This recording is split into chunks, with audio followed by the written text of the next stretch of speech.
I told her I'm transitioning careers, do you have any paid work I could do? And she goes, oh, we actually pay casuals here, so I'll send you a form.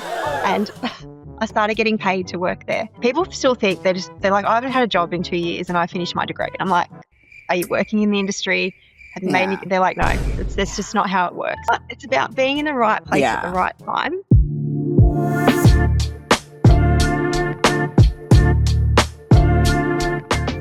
Hello and welcome to Hold the Pass, a podcast all about sharing motorsport stories, knowledge, insights, everything, passing information between friends, and that includes me, Misha, and me, Fatima, and our audience, of course, and our dear guest. Today, we are joined by someone who has over a decade of experience in motorsports, in the industry as an event manager, and is currently working for Netball Victoria. So she is very well versed in putting together the sports extravaganzas that us fans love. Welcome to the show, Marie Dinsdale. Thank you so much. Thank you for that nice intro as well. It's great to be here.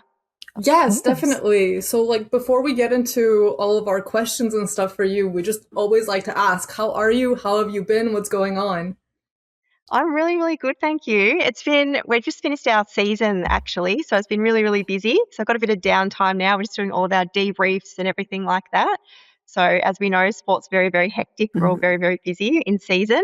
So it's nice to have a bit of downtime now. And it's great to catch up with Fatima, who I've worked with, come across. Oh my gosh, you guys. One of my students and kind of coached a bit along the way. So it's great to be on here and seeing what you guys are doing. So I'm really happy to be here. Of course. No, you got genuinely, Marie has been so amazing. A lot of the confidence building has been because of Marie. So I'm so happy that she's here with us. Honestly, when I yap about you a lot, by the way, Marie, just all the time. I'm always like, Marie's great, by the way, people, just as I know. But it's so true. I can vouch for that. But we're so happy to have you here. And it's kind of cool because what you've done in the motorsport industry is just insane. And now you've transitioned over to netball, which is a completely different sport. And that's kind of on par with what we want to do with our podcast, in the sense of course, it is motorsport and Formula One heavy, but as we build and grow, we also want to get into other sports and other series as well, because we do love other series and we would love to expand that. So it's kind of a great transition to have you here. So before we get into all that, would you be able to let our audience know exactly what it is that you do? So what is a sports event and operations manager? And how did you get involved with Netball Victoria? Yes, great question. So I actually worked in motorsport for 10 years. So I love motorsport and I think I will end up back there. It's just such a passionate thing. Once you're in it, you want to keep doing it. But I decided to make a change. I'd been in there for 10 years and I might talk about this a bit later, the transition. But it was just time for a change. And it's actually a really interesting organisation. So I work for Netball Victoria, but also the Melbourne Vixens. So Netball Victoria is the governing body for netball in Victoria, but we also have the elite sports team, who is the Melbourne Vixens. So it's rare you'll find an organisation where you can work across both, which I really, really love. And as the game day events manager, I look after everything that brings the game day together. So that's working with broadcast, our games are on TV, working with the stadium, bringing all that together, everything you see in the stadium in terms of sports presentation. So, the lighting, the music, activations, the pre-game entertainment, quarter time, half time, 3/4 time, the in-stadium experience activations we run for our partners. We also run a lot of corporate hospitality functions on game day. And then we've also got the high performance element where we look after the teams who play. So we're setting up their change rooms, making sure everything's set up well so they can perform at their best during the game. So it's a very, very varied role. My biggest pickup through this transition is that if you want to work in the events industry in sport, once you work in one sport, you can really transition that to anything because the stakeholders are the same. It doesn't matter which sport you're working in. So you're always going to work with broadcast, venues, ticketing accreditation, and all that you can transfer from golf, motorsport, netball. So it's been a really, really interesting transition. And if you want to work in sports events, once you work in one sport, you can really take it anywhere. That's incredible. That's really, really encouraging because I feel like so many people love so many different sports. I know, like Fatima said earlier, for the two of us, sports in general is such a huge passion, and we can definitely we want to see our podcast kind of expanding into multiple sports. So knowing that something like an events centric role is very transferable is really, really encouraging. Yeah. And some advice I always give to students is and we had this chat for Fatima, people just want to go to F1 straight away. That's sometimes I don't want to discourage people, but I don't think that's realistic sometimes. You're better off starting, get into any sport you can, build up your experience, your connections, and then you can take it anywhere. And start in those lower level categories in your own country and build towards a career in F1. Oh, no. That is something we've talked about. And that's something that Misha can vouch for this. I say on the podcast all the time. I'm always like, Formula One is not the end all and be all of motorsport. And it's true though, because there's so much. There's so much out there, not just motorsport, but sport in general. So that's accessible to us, Yeah. And it's so fun. The Drive to Survive, has just brought so many more people in, and they just see it as that. So it's really good that things like this are expanding people's ideas of what motorsport is. Absolutely. Absolutely. And you did mention finding something kind of in your own backyard. I know it isn't your backyard, but I want to talk a bit about your journey of working in sports, which started back in 2010 when you were in our backyard in Canada, volunteering for the Winter Olympics. Can you talk a bit about what made you want to pursue volunteering in sport and why Canada? Why not somewhere closer to home? Yeah. So I'd actually worked so I studied accounting at uni, and then I worked as an accountant for 7 years and absolutely hated it and just needed to do something new. It's a bit boring. So I actually packed up my life and moved to Whistler. I did an overseas working holiday, so I actually worked for the Mountain. So I didn't directly work on the Olympics, but it was such a buzz being around that environment. So I worked for the Mountain, and then I worked in the Olympics store during the Olympics, but it was more just being around that buzz of the Olympic Games. It's one of the biggest sporting events in the world. Being around the competitions, that they did the the medal ceremonies there, and it was such a buzz to be a part of. And I'm like, I love this. I love sport. This is what I want to do. And one day I just went home and put sport into a job search website, and all these fantastic jobs came up, like sports administration, event coordinator, partnerships manager. And I'm like, this is what I want to do. So that's the path I went down from being part of that.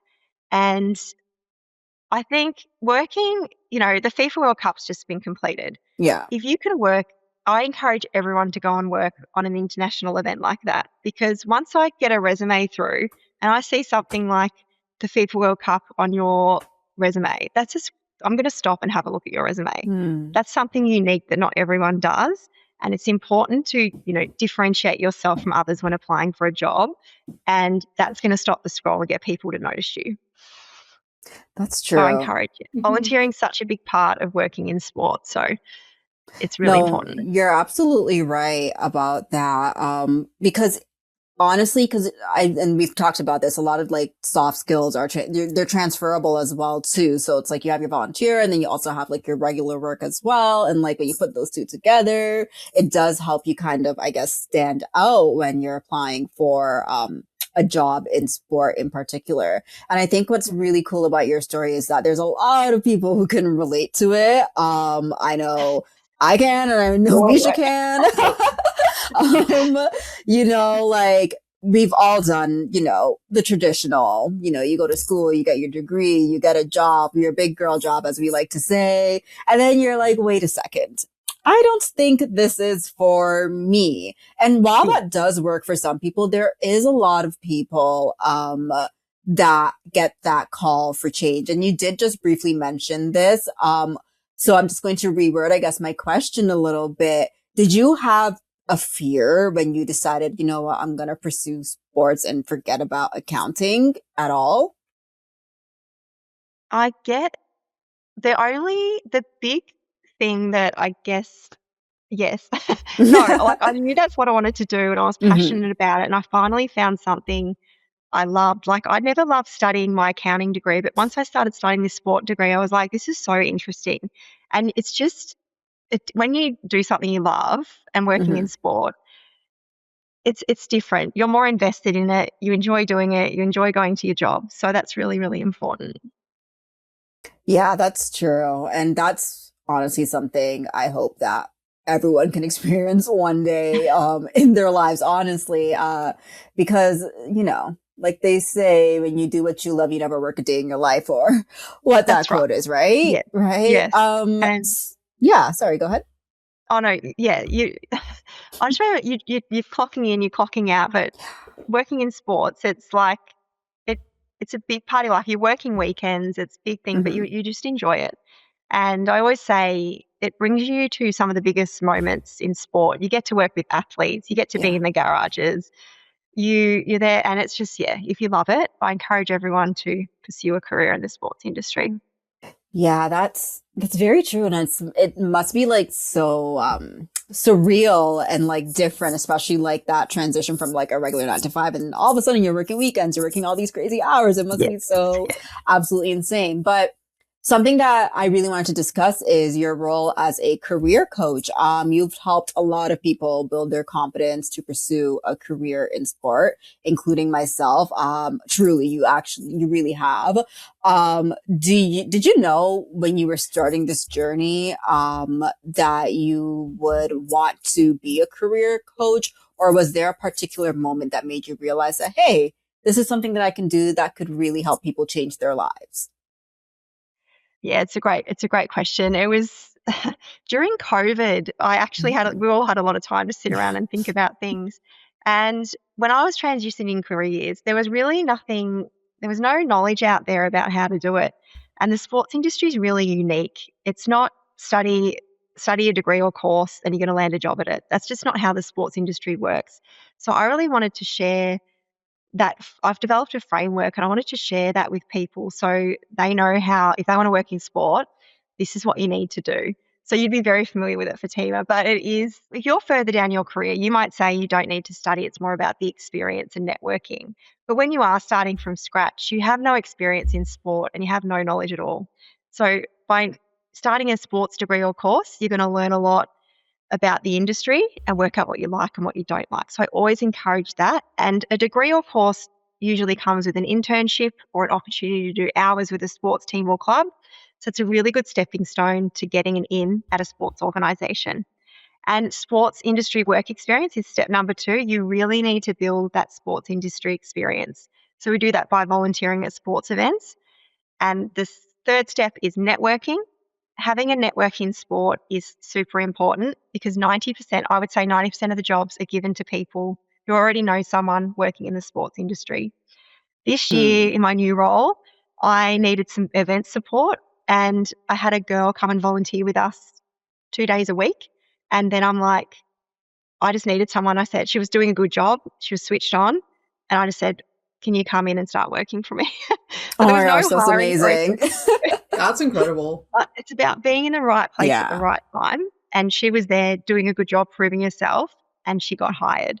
So I know some people think that's unfair, but that's how the business works. We're all very, very busy as well. And we're always going to hire someone we know over someone we don't. So that's step number 3. And also I love it's a different time as well. Like you don't have to go to a media agency now. You can just create your own podcast, which you guys are doing here. And you're making connections around the world, which is amazing. And I want to say to you, if you need to put you in touch with anyone that I know, just let me know, and I'm happy to do that for you. That's so sweet. And the fourth step is obviously getting your resume right. So if you've got the right work experience and connections, your resume is going to look great, highlighting it all on page 1. And then I also do interview prep with a lot of my students. I pre-interview them for jobs, so they're not walking into that interview room not knowing what they're going to get asked. And something I've learned, a lot of my students are actually female, and it's about giving them the confidence because males are very good at talking themselves up and very confident. It can be a bit less. So it's about giving them the confidence to say, I'm the right person for the job, and just selling yourself in that interview. No, that's really good advice. That's a long answer. No, but it's great because like I feel like there's a lot of people in our audience who watch and like would really appreciate that. So that's really great advice, and definitely will give you a shameless plug by the end of this because Marie does great work. No, and what you said about networking is so true, and I think Fatima and I have even experienced that in our own sort of endeavor with this project, especially early on, because both of us had had a little bit of experience in motorsport, so we were able to reach out to people who we had spoken to before, and then sometimes like they're able to put us in touch with somebody else, and it really, really does go a long way.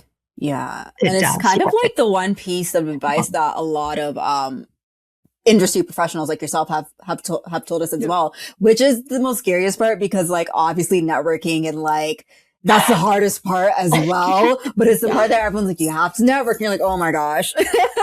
Okay, I'll do it, I promise.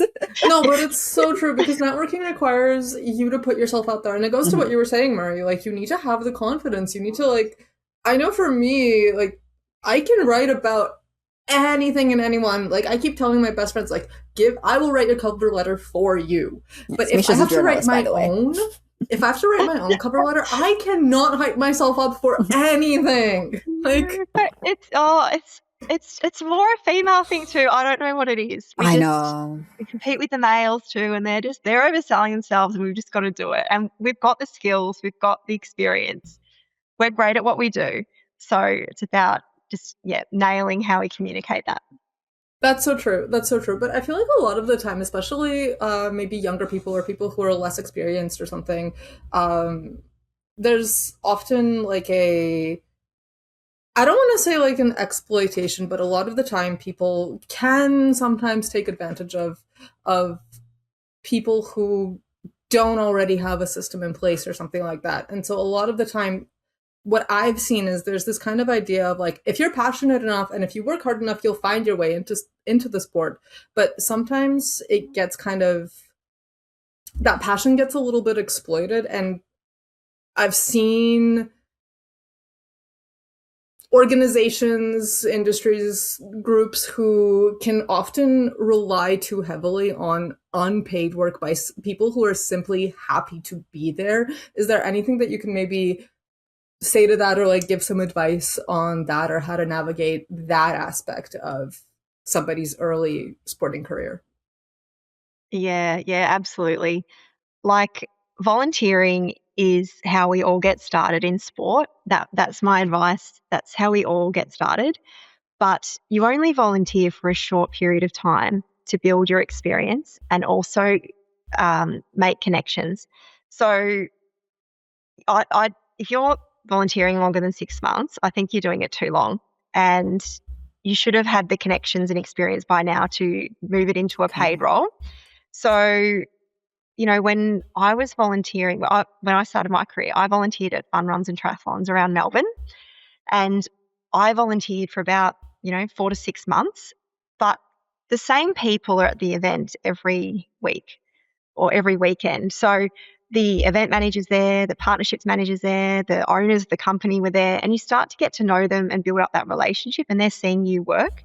And I just got chatting. We were packing something up one day, and I was chatting to the event coordinator. I told her I'm transitioning careers. Do you have any paid work I could do? And she goes, oh, we actually pay casuals here, so I'll send you a form. And I started getting paid to work there. So it's just about it's a limited amount of time, and just maximize your time volunteering to build your experience and then build your connections. But I've been through that system as well. And when I did bring that event assistant on 1 day a week, I wanted to pay her, whereas other people don't in the organization do that. And you've got to see it as a stepping stone to your career. Don't do it for too long, but get in there and maximize the networking capabilities. I think it's interesting with motorsport events here in Australia. We've got the young people who do it for work experience, but you've also got the older people who are retired and it keeps them connected to something they love. So they come back year on year, and they're actually great to meet and have got a lot of experience. So you've got those two types of volunteers in sport. You know what? You actually brought on a great point. Two great points. So your last point, because when I was volunteering last year at IndyCar, there were the two groups, like the group that I would be in, which is like, I'm volunteering, I'm trying to build up my resume, but there was actually quite a few people that I spoke to who volunteer at IndyCar for the past like 10 years. They're retired and they actually just really enjoy being there and speaking to people. I do think that piece where you said, if you're volunteering somewhere for more than 6 months, it might be too long. That's actually I think that's really important because I never thought about that, but it's true. Like at the 6 month mark in like any job, that's kind of sometimes people's probations end between 3 to 6 months here in Canada. So I guess that kind of rings true where it's like, at this point, if you're seeing the same people over and over, you kind of have a connection. So I don't think it hurts to ask like you did. I think closed mouths don't get fed does ring true in that. And I guess that also kind of goes back to networking and, that word networking, building those connections and trying, like, at least like for me, I've come to the space where now it's like, at least I asked. Like, if I don't ask, then I'll never know. So at least I asked. And if it's a no, well, I tried, and I still have that volunteer work on my resume for the next thing that comes along. Yep. And just, you got to, I guess a better way to say it is you got to leverage that volunteer experience into a paid one. Yeah, that's the hard part. Yeah, that's true. Yeah, that really is the hard part. That really is the hard part. But I was going to say, it's more comfortable once you've been there and you've met people for 3 to 6 months. It's much easier to make that ask than on your first event. And it's hard with a Grand Prix that you're a one-off at, compared to a company you're volunteering with on a weekly basis. But everyone in sport got their start this way, and we want to help people. And it's rare you'll get a no, or you might get ignored online. But if people know you and they've met you, send them a text after the event. Just chat to the event manager. We're always looking for good people. So if you've worked hard and we've seen it, we'll just bring you on.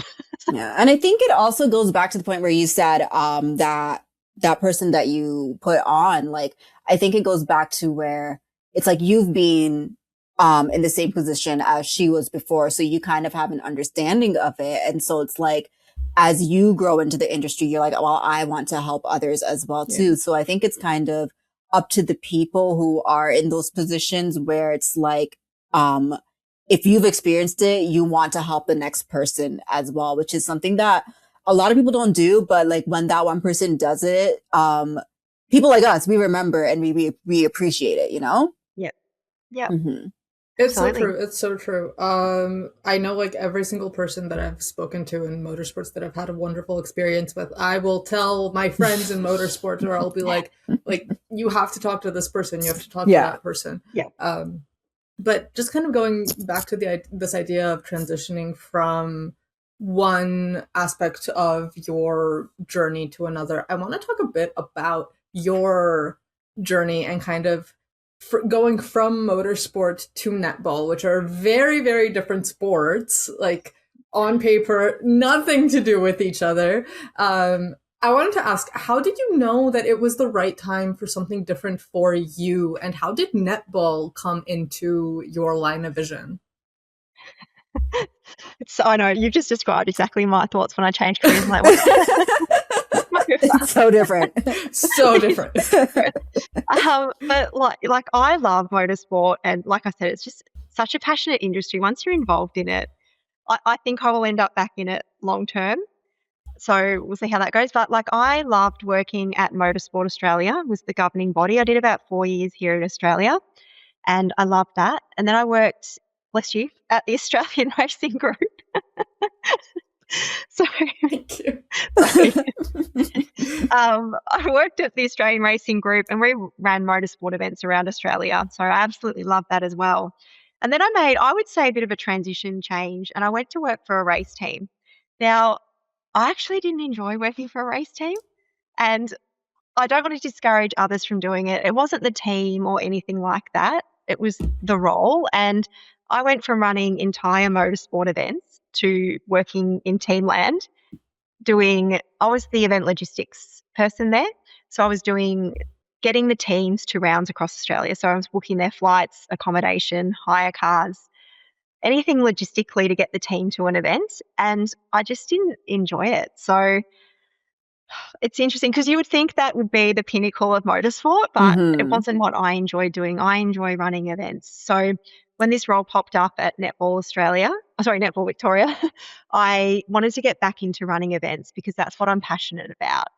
And I actually wondered, Fatima, you can tell me this, when I was doing my business, I kind of lost a bit of passion for it. I didn't know if you could see it through my content and stuff, but now I'm back doing what I love. It's another world, and you love you were like MIA for a bit, but like now you're back again.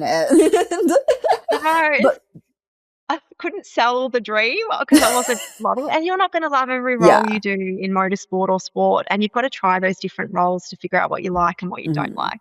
And it wasn't the team or the people. It's just not that role for me. No, I think that's fair. And I think you're not the only one Misha and I, we had an interview lined up for someone previously, and they worked for, I think, a motorsport team. You can correct me if I'm wrong, Misha.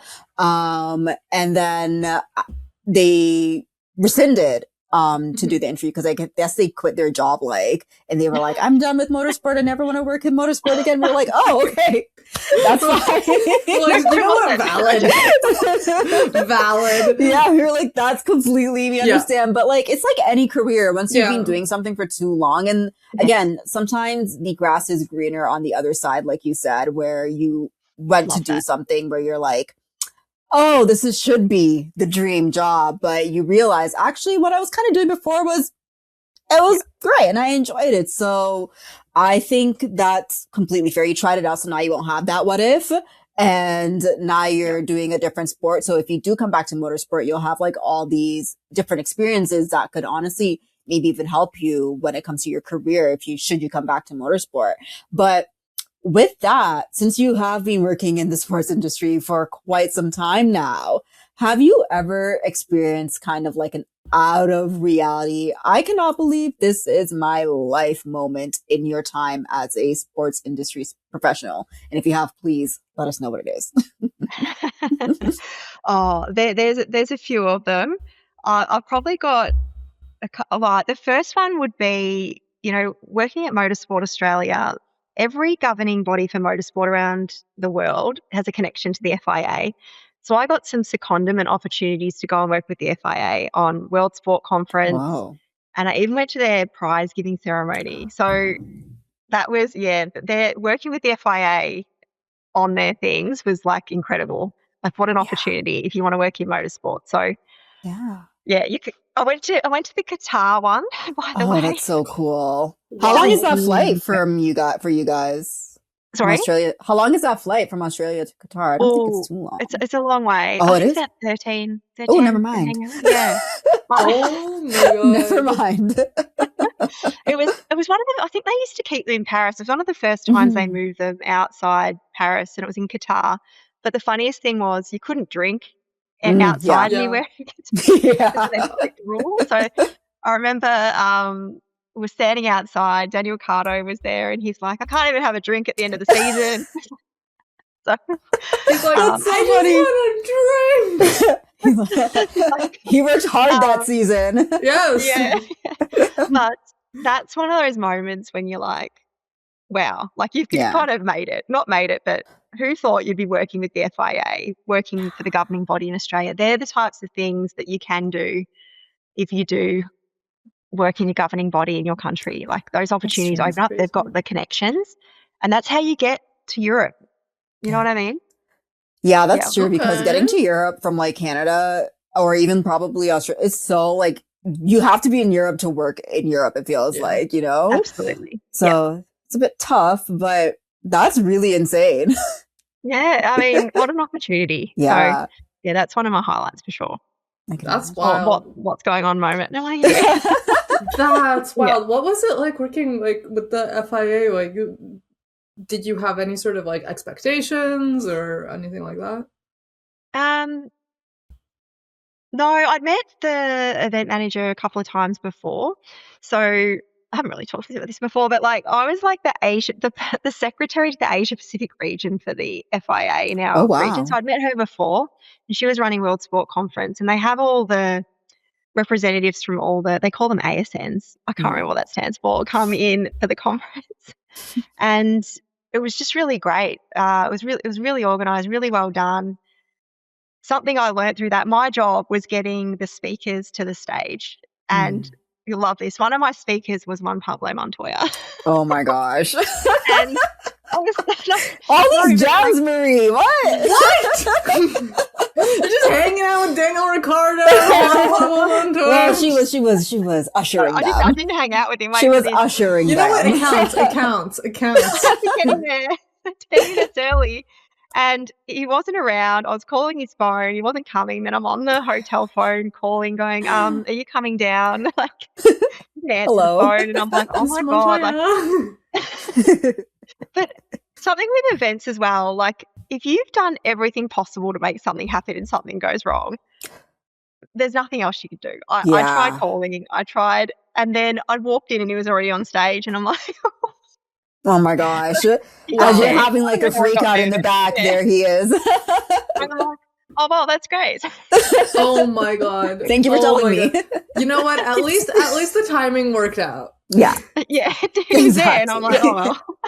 No, that's incredible. Just didn't want to talk to me, obviously. He's like, how dare he? Juan Pablo, come on. We got to have a conversation. I really liked part of the secondment was that I could go and see how they did their World Sport Conference and how they did the prize giving, so I could bring that back and do it for our conference and our awards. So that's really cool. Great learning experiences. That's something I really want to experience, like, because I know we have the Canadian Motorsport Hall of Fame. We had Ron Fellows on our podcast. I want to so bad. I don't know when it's held. Is it in December? We can go together. Oh my gosh, yes. Let's do it. Yes.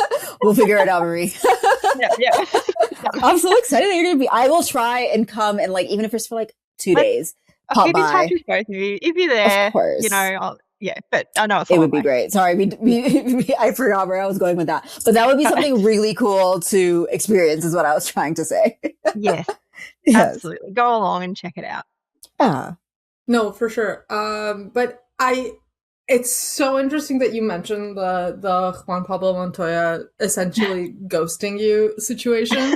Because I think even as a fan, anytime you go to a sporting event, like something will go wrong.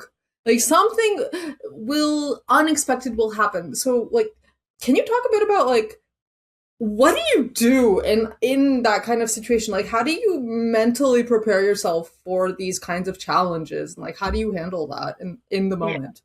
Just hope it all works out. No. Oh my God. Honestly.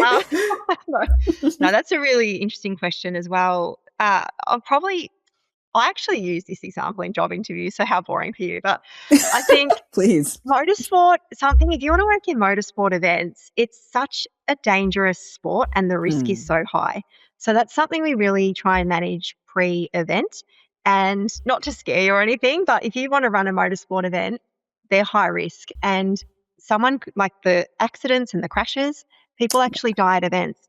And as an event manager, you're actually responsible for those things, and you can be pulled up. The CEO and motorsport manager at Motorsport Australia, they were pulled up to give evidence in court hearings if there's a death at the event. So you need to make sure you've mitigated all of those risks the best you can before cars go on track. So my biggest incident happened at an event in Tasmania. We had a big on-track incident, and normally we have trained medical teams who come and look after an incident on track. They come out and everything. But the circuit we were working with actually wanted to bring in their own team that they use at their own events. And we said, yeah, no worries. Hopefully, we assumed they were equipped to do the job. Mm-hmm. When the incident happened, a car ended up crashing and flipping on top of itself. And everyone was okay. The driver got out, and the ambulance person was like, we need to take you to the medical centre to get checked. And he's like, no, I'm fine. And then they asked him again, and he said, no, I'm fine. But if that happens in Australia, you can't be forced to get medical treatment if you don't want it. So anyway, he walked away, and he actually went downhill quite quickly after he walked away. Probably the shock wore off, and he went to the medical centre. But because the incident on track was so bad, the medical centre people had left and ended up on track, so there was no one there. Now, that is a major red flag. The fact that the medical centre should be manned at all times. So that was a major red flag. And then on track, if we had our normal medical team there, they would have been able to essentially coach the driver better to bring them back to the medical centre because they're dealing with those situations all the time. So it was a huge risk. Nothing happened. He was fine in the end, but that's a huge risk element for a motorsport event. And we just made sure that in future we bring our own medical trained team in to run those incidents. So I'm not trying to be scary or like that, but it's just, if you want to work in motorsport events, that is a huge part of it, managing risk and the safety of competitors. Yeah. And even the crowd sometimes.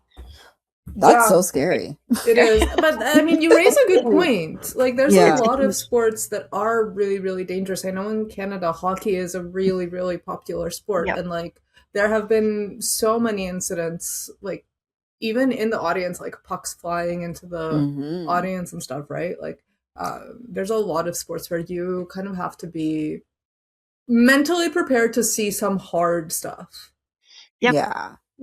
And I guess the good thing with netball is that's not a thing. So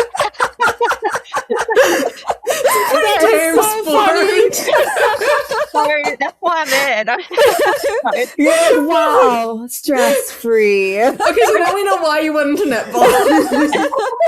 But honestly, though, like after 10 years of having to like kind of have that, like it must be kind of like, I'm sure netball has its own stressors as well, but it must be kind of a relief to not have that high level of stress, especially as the event manager and like, that's a lot. That's a lot. And I never thought about that because even with baseball, there's so many balls that get thrown into the audience and people are reaching to catch it. And you're like, that hits somebody the wrong way. Like, that's really dangerous. And crowd control is another thing that I don't even want to know how you guys handle that. Like, I can only imagine the logistics behind that is a lot for crowd control.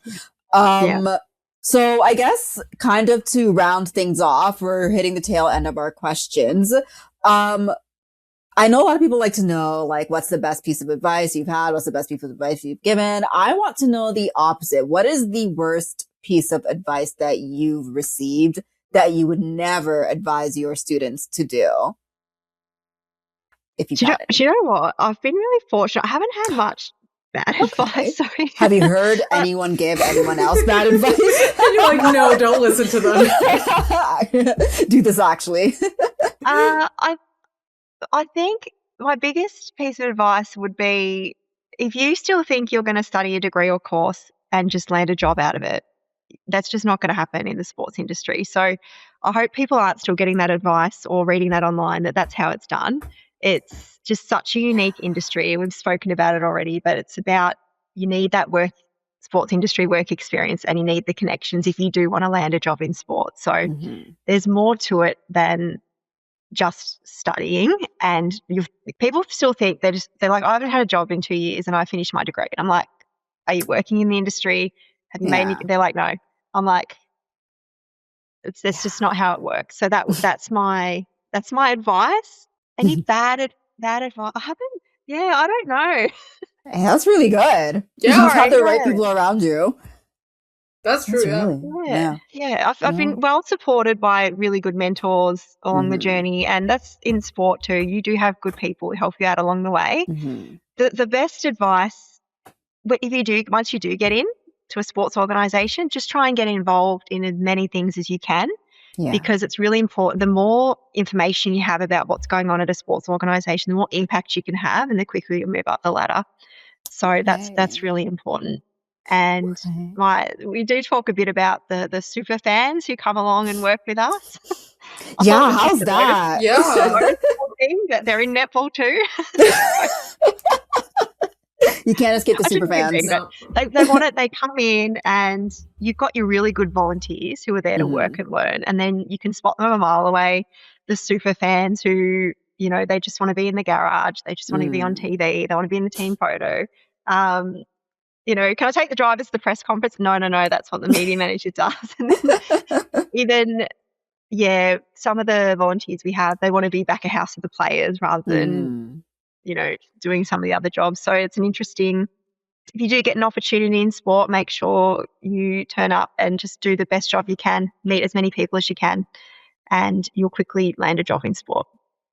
Yeah, that's the Superfans. That's quite an interesting one.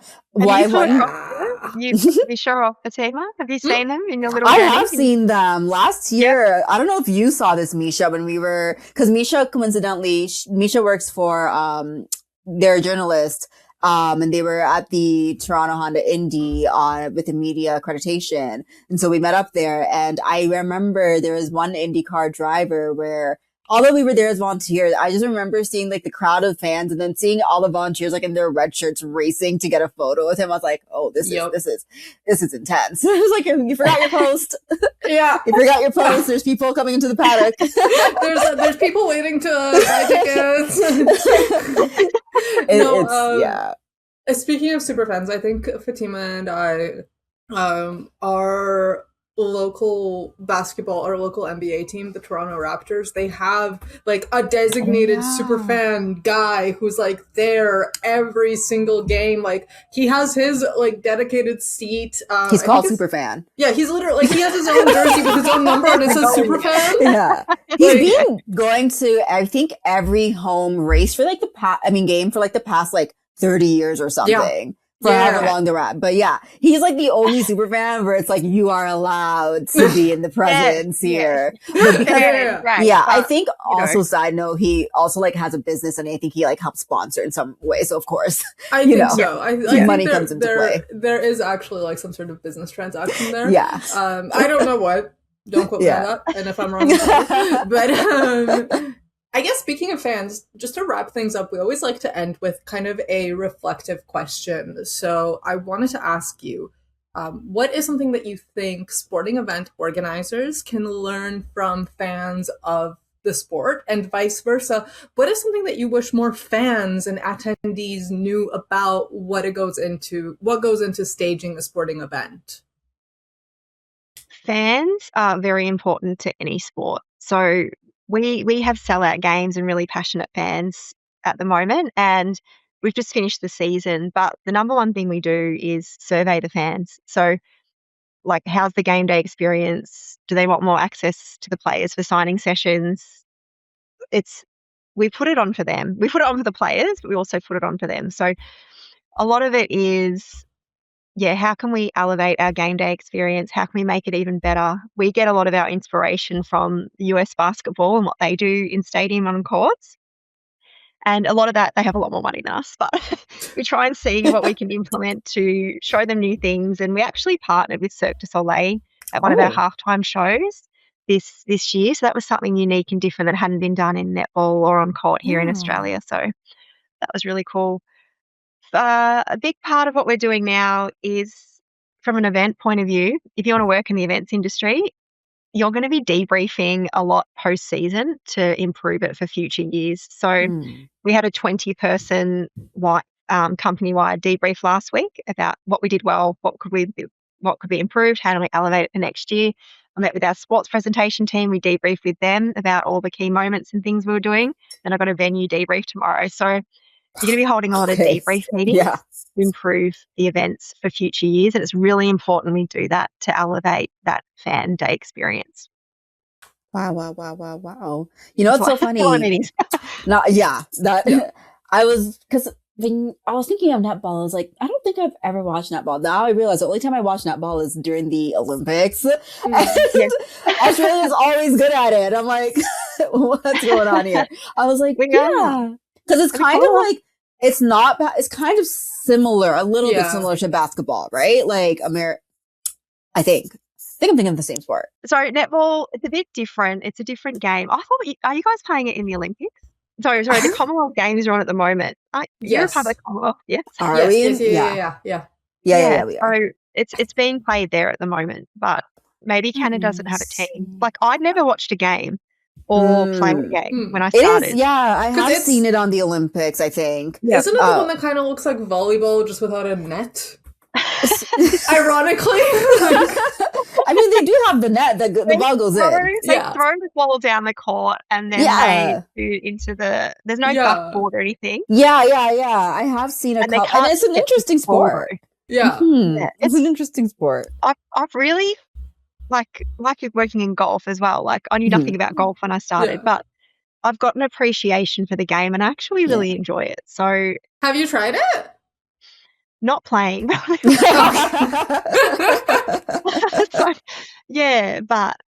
I think they get a lot of knee injuries and Achilles and things because they're stopping and starting and jumping with the ball. So that's tough. I'm happy to get that injury. As a fan. Yeah. Well, that's all the questions we have for you today, Marie. Thank you so much for joining us and for doing this with us. I know that you're a very busy person, so we really do appreciate it. Before we let you go, can you please let our audience know where they can find you? And if you're doing any more courses, please feel free to promo it as well, too. Oh, thank you so much for having me. It's a pleasure chatting to both of you and getting to know you both. Hopefully I'll see you in Canada. People can find me at workinthesportsindustry.com. So you'll find all my info in there and also on Instagram. So it's about, that platform's just about helping people get a job in sport and taking them behind the scenes and seeing how it all works. And yeah, I love working with my students and hearing their success stories and seeing where they are. So that's been a really great part of my career. So thank you so much, and it's been a pleasure. We had so much fun having Marie here on our podcast today. Thank you all so much for sitting here and watching this. And if you were listening on audio, thank you so much for listening. We hope that you guys were able to take away some great tips from our wonderful guest, Marie. This has been the Hold the Past podcast. I've been your host, Fatima. And I've been your host, Misha. And if you'd like to reach out to us, you can email us at holdthepastpodcast@gmail.com. And please don't forget to like, comment, and subscribe as well. You can find us at Hold the Past Pod on Instagram and TikTok as well. And you can listen to us wherever you listen to your podcast. Thank you all so much. And we hope you have a wonderful, wonderful day. Bye. Bye. Oh, yeah, wait. We got mugs. Now, the color is it's a bit light. But we'll fix that eventually. Hold on. Influencer hand. Not influencer hand. Misha, please. Can you read it, guys? Can you read it? It didn't work. We tried. Thanks, everyone. Bye. Bye.